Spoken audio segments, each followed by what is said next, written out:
Code monkey, get up, get coffee. Code monkey, go to job. Code monkey, have boring meeting with boring manager Rob. Rob say code monkey very diligent, but his output stink.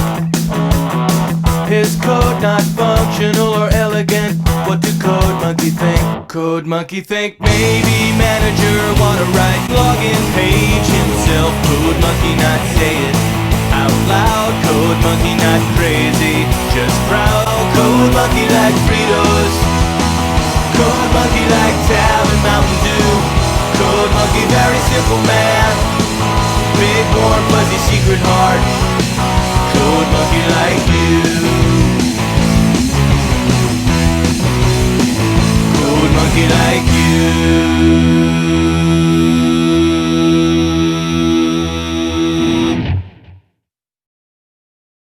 What's new, Dino Dudes? It's me, the Media Raptor, and welcome back to the Media Raptor's Reaction and Review. Or Reaction Review with the Media Raptor, or whatever you want to call this thing. Just another one of these types of videos. So you might be wondering, hang on, didn't you say that, the Afro Samurai movie was going to be next or something? Yes, it hasn't arrived yet from Amazon, so can't really review a movie I don't have on me. So I figured, okay, you know what? Let's go with Plan B. Or Plan C, should I say, Comrade. I don't know, actually. Man, I'm bad. I really need to start checking these before I actually dive into this. Hang on. Okay. Tonight we're going to take a look at a 2020 DC Universe animated movie, based on what is arguably one of my all-time favorite comic book storylines. I'm talking, of course, about Superman Red Son. Yeah, Superman Red Son is arguably one of my favorite comic book storylines, and I can't really say why. Maybe it's just the idea of Superman landing in Russia and then the whole, the Cold War changing because they have the Man of Steel or the Comrade of Steel. I forget what they called him on their side, or maybe it's because even during all of it, Superman is still a hero in a really interesting way. Maybe it's because I absolutely love Batman Red Son's design. Or maybe it's because it was at the time when I was starting to understand deeper political topics and themes, so therefore reading a comic that was somewhat politically charged about the Cold War, communism, and the ideals of both America and Russia, and the ideas of free peace versus a government that controls them. Maybe it was the fact that I was understanding it, it made me feel like I was older than I was.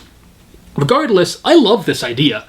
I love Elseworld stories, and yeah, that's all this really is an Elseworld story, but it's still one of my favorites.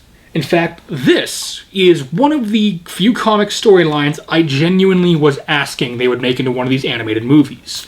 One of three.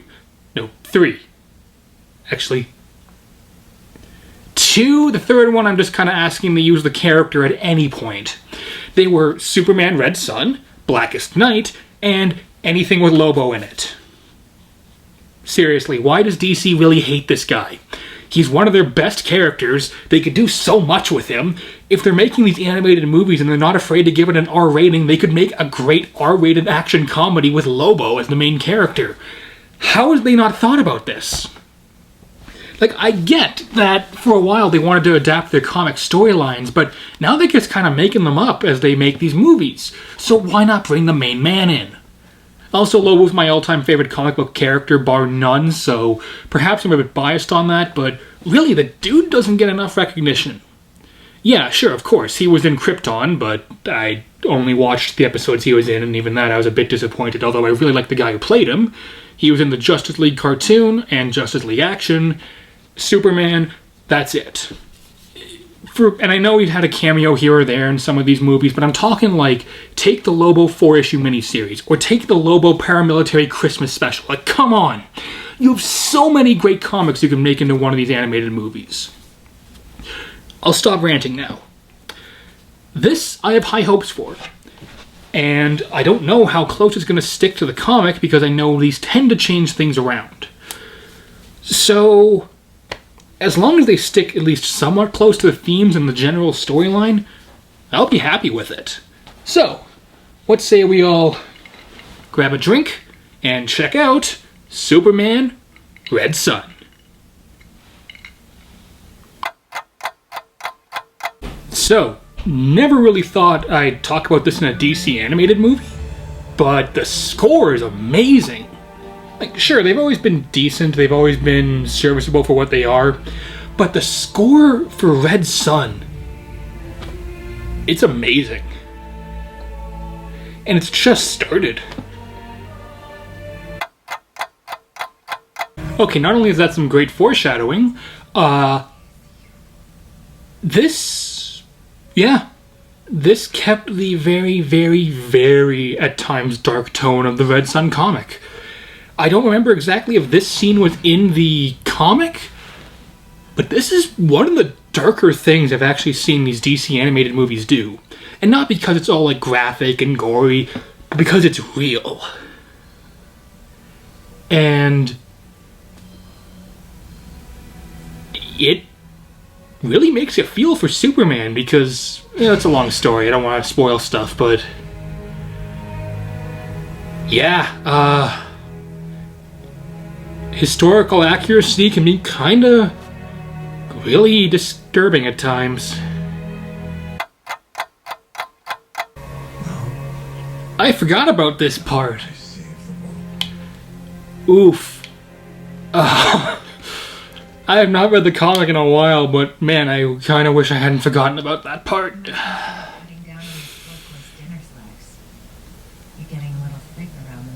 I don't really even know how to put this into words without spoiling a lot. That was just...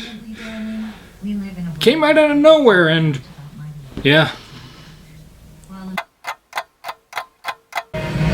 So it really has been a while since I've read the Red Sun comic. I genuinely don't remember if this whole, like, fake Superman was actually part of it or not. It just makes me want to go back and reread Red Sun, which I'll probably do after this video, or this video is edited and all that. Sorry I haven't had a lot to say, though, because it's just been fun. It's been kind of what I was hoping it would be. We still haven't seen Batman yet, and I'm a bit disappointed about that. Wait. Huh. Anyhow, yeah, it's just been a lot of fun. Which is really... ooh, that looks brutal. Really the best I could hope for. Sorry, I don't really have a lot to react to. Because it's just a good movie. So as much as, Batman's whole thing is he doesn't kill, I kinda like it when he's willing to. In Elseworld stories, not in the main continuity, but in stuff like this, when he's just like a brutal mass murderer vigilante, essentially. I don't know why, but I find it really interesting, and I think it has to do everything with the fact that we've known Batman for so long to be just a, he doesn't kill, he's a good guy, all that, but...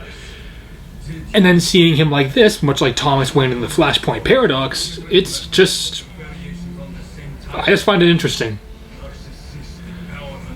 Also, I like Batman with a Russian accent.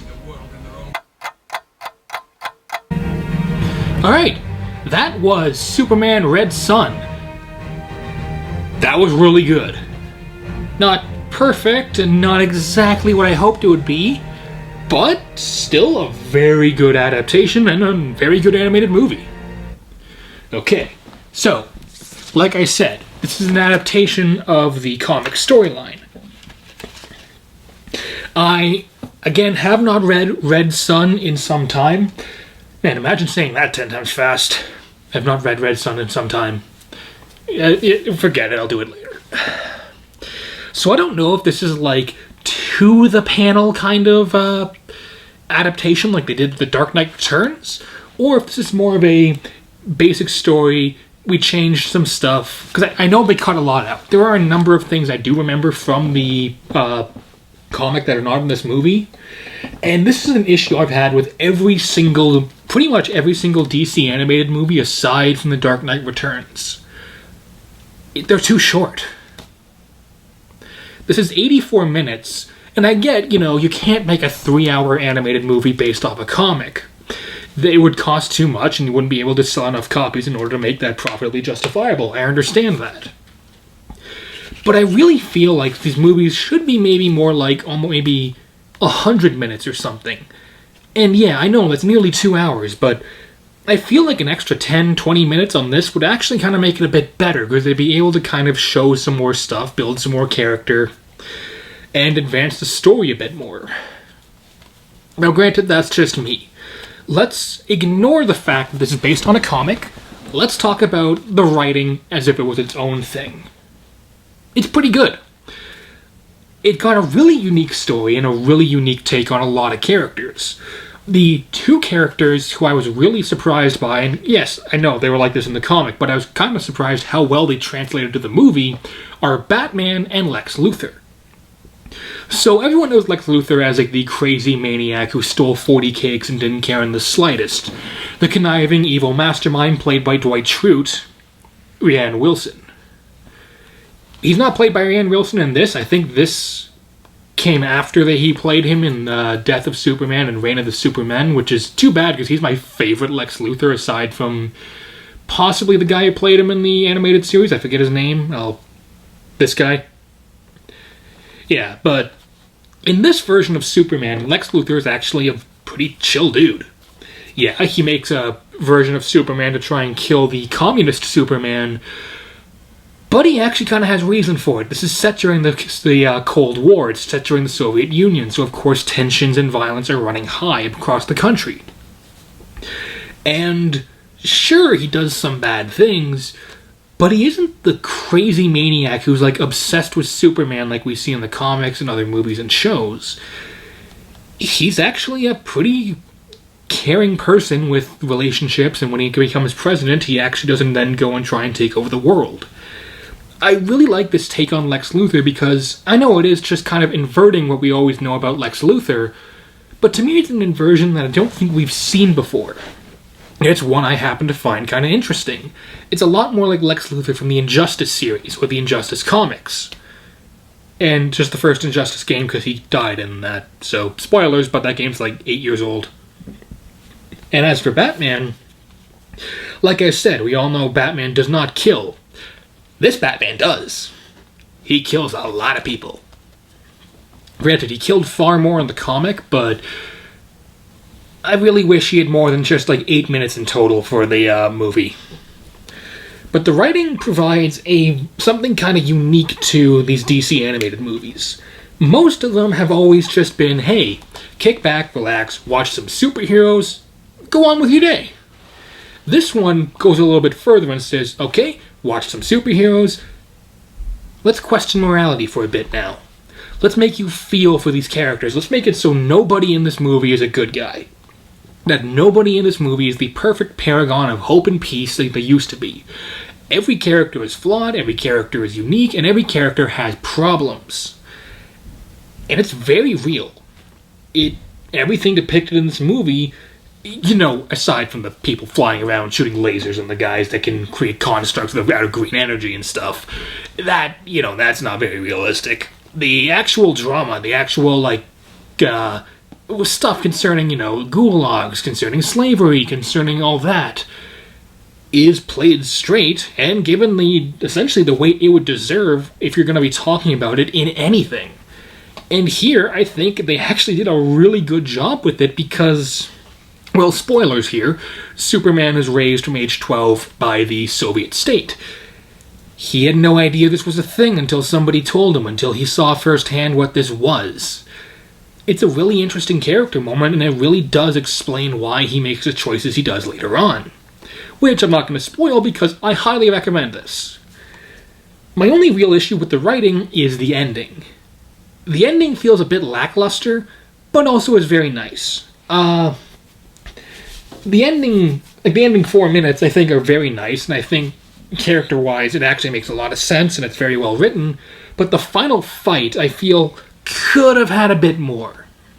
Now, again, I haven't read the comic in a bit, so maybe there was more and they cut it out, or maybe this is how it was in the comic. I'm gonna go reread it once I'm done this review. So, if all the characters are flawed, does that mean that they're not likable? No, actually. That's part of why I think the writing in this is so good. Especially, and then I'm not saying this is like Citizen Kane levels of writing or good, the bad, and the ugly. I'm talking for a DC animated movie, especially one that's an Elseworld story, so it isn't the same Superman we've seen across like the 15 movies from the DC animated universe. It isn't the same Batman, it isn't the same Wonder Woman, it isn't the same Lex Luthor. Aside from Batman, because he's a murderer, they give you a reason to like these characters. They make them out to be likable, very real people, even though they have superpowers, and I commend them for that. That's part of what I loved about the comic, was the human struggle felt real. Part of this is helped and hindered by the acting. So, just looking at the credits there, something really surprised me. Well, actually, I'm going to hold off on telling you guys about that for a second. Jason Isaacs is the guy who plays Superman in this, and I believe he plays Superman in some of the other animated movies, if not just, if I have to go, because I don't want to get my laptop and check it. I'm sorry, I should have looked this up earlier, but, if it's true or not, it should say right here. He does a very good job playing Superman. The Russian accent is a bit distracting, though. Granted, it's not like a horribly forced Russian accent that kind of pulls you out of it, but it's not a perfect one either, and it justifiably, because I don't think Jason Isaacs is Russian, so he does the best with what he's got, and about 70% of the lines are pretty good. Some of them, though, are kind of like, wow, that's clearly a fake accent. But overall, I think he hits the emotional moments great. I think he does his character great. I think he does the more relaxed, even somewhat comedic moments really well. What I wasn't expecting was Roger Craig Smith, Sonic the Hedgehog, Ezio Auditore, to play Russian Batman. Now, I shouldn't be surprised, because he played him in Batman Ninja, and I thought he was great in that, even though that movie was kinda... yeah, that wasn't the best one. But he actually does a really good job with a Russian accent, which is weird because I know he can do a great Italian accent and a great hedgehog accent, but I never really pictured him doing a Russian accent. And as for, I believe her name is Amy Acker, the woman who plays Wonder Woman, again, she does a great job. Not all her lines are perfect, but the majority of them are believable enough that it doesn't really take you out of it. And that's the best way to describe the acting in this. It's not perfect, but it doesn't exactly pull you out either. It's just good enough that you won't question it. And I really like the guy who plays Lex Luthor. I forget, I don't have his name, again, check down there. But, yeah, the acting and the woman who plays Lois Lane, like all the actors and actresses come together to give a really good performance, which is pretty standard for these, because even if the writing isn't great, they usually have decent acting, and this is an example of that. Let's talk about the animation, because this is another point where it both hinders and helps the movie. Most of this movie looks really good. It has the same DC Universe animated style that they've had across all these movies, excluding Batman Ninja, because that was a different company. Certain shots are supposed to have a much more human or real look to them, and it always looks weird when they try to incorporate different styles, and then when they start trying to incorporate CGI into it, the CGI has barely, as I think rarely, if ever, actually looked good, so it can be quite distracting. But for the most part, the backgrounds, the characters, everything is designed in a very visually pleasing way. All the background characters don't actually have irises. They just have the cartoonish, like the almost me eyes, if you know what I mean. That with a circle, which actually I think is a pretty clever way to distinguish a background character from a main character, therefore keeping it a bit easier to tell who's who. I love the designs of the Soviet characters. Again, I know that sounds weird, but I love the design of Soviet Superman, Soviet Batman. Maybe it's his hat, but I don't know why, I really like Soviet Batman's hat. I don't know why. Maybe I just like hats and I think it's a cool hat. But overall, the animation, it's continuing the trend of really good animated movies. Not perfect, sometimes kind of janky with certain character movement, especially when they're waving, which was surprising considering how well they can animate a fight scene, and yet the hands still kind of jerk every now and then, which was kind of weird, but it is what it is. Something else to talk about is the music. I know I mentioned this was actually the first thing I mentioned in the reaction segment of this video. This music is fantastic. I don't know if the music was... If Frederick Wiederman, I'm mispronouncing that, it's Wiederman, I'm sorry, I'm very much mispronouncing that. If he's been making the music across all these animated movies, or if this is the first one he's done, but I really hope they bring him back, because he gave an emotional score, an empowering score, probably the best score across all the DC animated movies.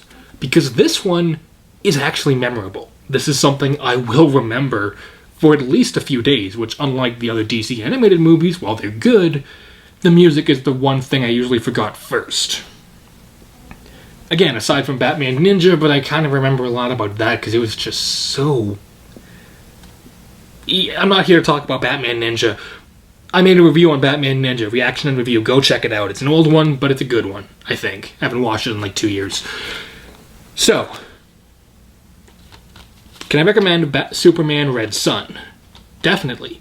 If you're a fan of the DC animated movies, very good chance you've already seen it. If you like the Superman Red Son comic, fairly faithful adaptation. Does cut quite a bit out from what I remember, but that has to do with the time restraint of it being 80 minutes. I do have issues with it, like the writing occasionally being a bit off, especially with, they give them 80 minutes essentially to make this whole great story that actually does so well with the animation, which then helps with the writing that's really strong when it comes to character moments, that makes you wish there was more. Plus, Russian Batman's only in it for like 6 or 7 minutes, and I know he wasn't in the comic a whole lot, but, if you're already going to change some stuff, why not add him a bit earlier? I'm just saying. If you're a comic fan, you'll enjoy it. If you're a Superman fan, you'll enjoy it. If you're a fan of DC Elseworlds, definitely check this out. Also, for those of you who don't know, Elseworlds is a term describing a comic or a DC storyline in another world altogether. It is not canon, it will not really affect the main timeline most of the time until they do another company-wide crossover that nobody asked for the 5th time in a single year. They'll completely mess everything up and make the comics impossible to pick up on because new readers will have to go through an entire thing to try and understand where they're going with this. Yeah, look, DC has a lot of problems. I'm not here to talk about that, though. So, I'd like to see more Elseworld stories. I'd like to see more stories like Blackest Night and Lobo, like I mentioned. But this is a very solid, very entertaining, and pretty good animated movie. There were a few times when I would kind of check my phone or check my laptop, check my emails maybe, I wasn't like eyes glued to the screen the entire way through, but it was certainly entertaining and was never boring, which is probably the most important part for any piece of media. So in the end, Superman Red Son gets a solid 3 Raptor Claws out of 4. I had a lot of fun with it, I will watch it again, and frankly I'm kind of in the mood to watch more animated DC movies. So I'm going to go and I'm going to watch Dark Knight Returns, because I mentioned that one, and that's probably one of my favorites. Then, I'm probably going to watch Scorpion's Revenge again, because I haven't seen it since I did the R&R, and frankly I've been meaning to get back and watch it, so, hey, well I'm doing these Warner Bros. Style animated movies, let's keep the trend going. Anyhow, thank you all for watching the video. If you liked it, leave a like, comment down below if you want to see me review anything in particular. I know some people are asking for me to review more Thomas the Tank Engine. I don't really want to unless you guys really demand it, and if you do, then we'll do it. Not because I enjoy it, but because, fan demand, And until next time, this has been the Media Raptor, saying keep cool, and I'll see all you Dino Dudes around. Later.